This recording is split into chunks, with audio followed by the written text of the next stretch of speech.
తిరుపతి జిల్లా వెంకటగిరి నియోజకవర్గంలో అక్రమాలు తారాస్థాయికి చేరాయన్నారు వైఎస్ఆర్సీపీ ఇన్ఛార్జ్ నేదురుమల్లి రామ్కుమార్ రెడ్డి.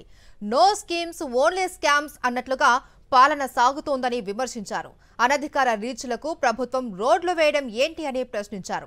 అసలు ప్రభుత్వం ఉందా, రాష్ట్రంలో పాలన సాగుతుందా అనే అనుమానం ప్రజల్లో కలుగుతుంది అన్నారు నేదురుమల్లి రామ్కుమార్ రెడ్డి. మా నియోజకవర్గంలో ఇంకో ఖనిజం ఉంది, అందరికీ తెలిసింది.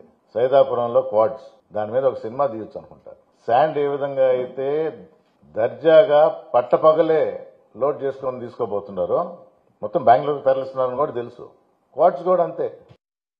మా నియోజకవర్గంలో ఇంకో ఖనిజం ఉంది, అందరికీ తెలిసింది. సైదాపురంలో క్వాడ్స్, దాని మీద ఒక సినిమా తీయొచ్చు అనుకుంటారు. శాండ్ ఏ విధంగా అయితే దర్జాగా పట్టపగలే లోడ్ చేసుకొని తీసుకోబోతున్నారో మొత్తం బెంగళూరు తరలిస్తున్నారని కూడా తెలుసు.